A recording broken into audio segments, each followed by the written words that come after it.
And now here is my secret, a very simple secret. It is only with the heart that one can see rightly.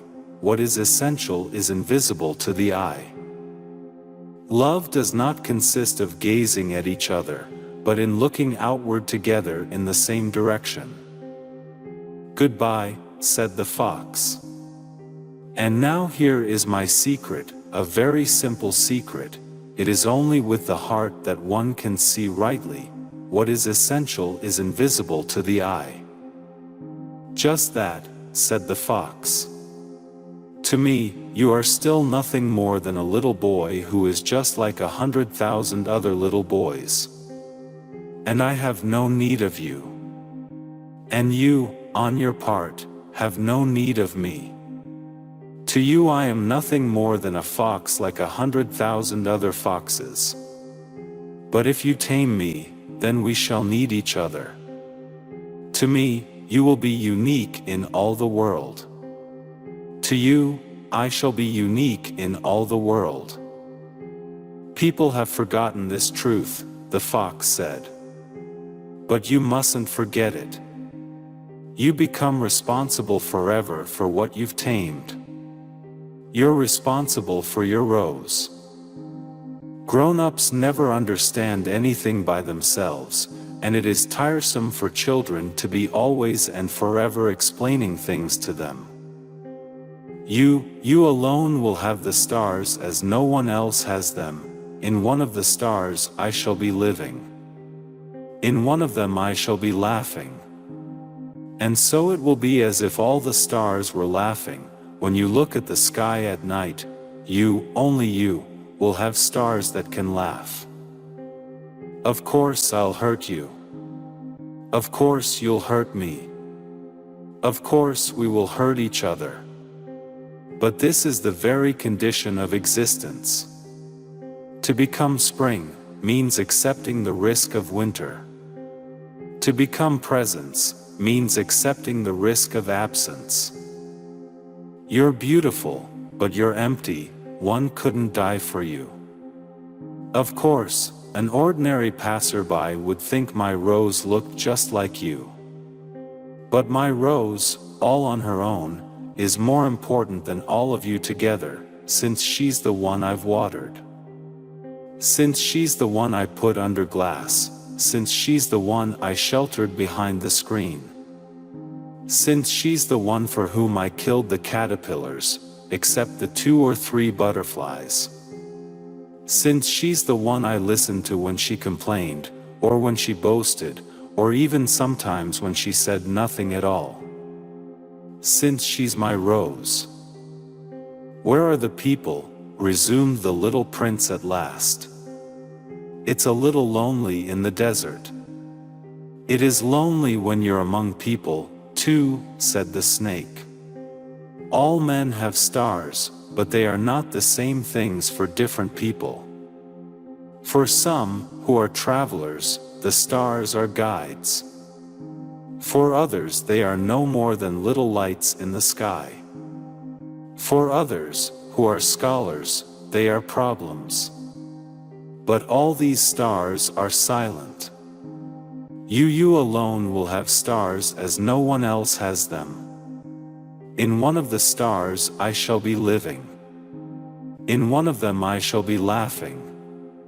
And so it will be as if all the stars will be laughing when you look at the sky at night. You, only you, will have stars that can laugh.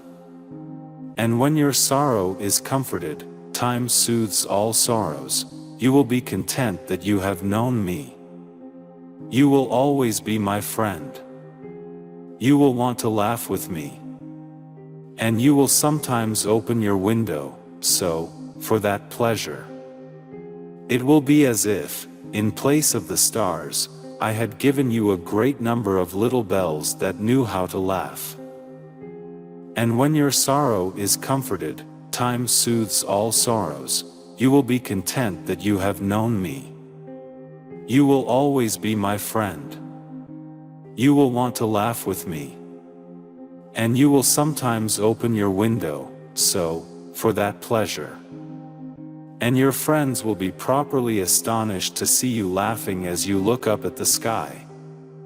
Then you will say to them, "Yes, the stars always make me laugh." And they will think you are crazy. It will be a very shabby trick that I shall have played on you. She cast her fragrance and her radiance over me. I ought never to have run away from her. I ought to have guessed all the affection that lay behind her poor little stratagems. Flowers are so inconsistent. But I was too young to know how to love her. Grown-ups love figures. When you tell them you've made a new friend, they never ask you any questions about essential matters. They never say to you, "What does his voice sound like? What games does he love best? Does he collect butterflies?" Instead, they demand, "How old is he? How much does he weigh? How much money does his father make?" Only from these figures do they think they have learned anything about him. In those days, I didn't understand anything. I should have judged her according to her actions, not her words. She perfumed my planet and lit up my life. I should never have run away. I ought to have realized the tenderness underlying her silly pretensions. Flowers are so contradictory. But I was too young to know how to love her. I have no right to say or do anything that diminishes a man in his own eyes. What matters is not what I think of him, but what he thinks of himself. Hurting a man in his dignity is a crime. "I want to, very much," the little prince replied. "But I have not much time. I have friends to discover, and a great many things to understand." "One only understands the things that one tames," said the fox. "Men have no more time to understand anything. They buy things already made at the shops.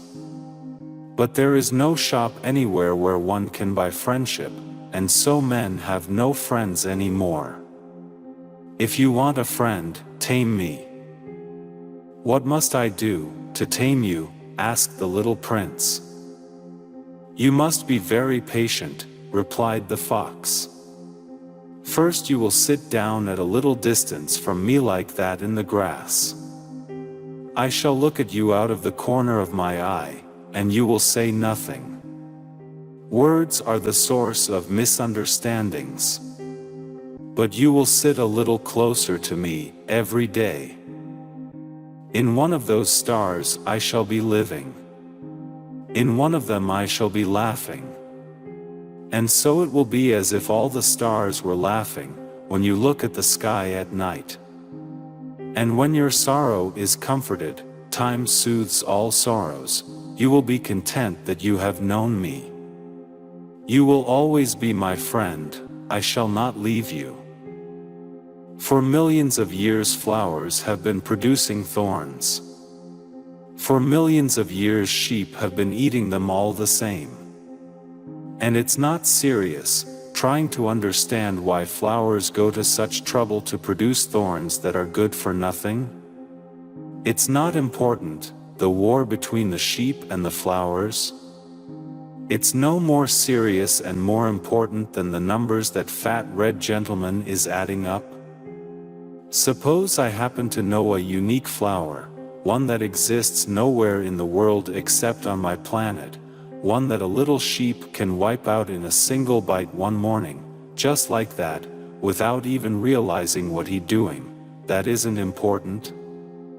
If someone loves a flower of which just one example exists among all the millions and millions of stars, that's enough to make him happy when he looks at the stars. He tells himself, my flower's up there somewhere. But if the sheep eats the flower, then for him it's as if, suddenly, all the stars went out. And that isn't important.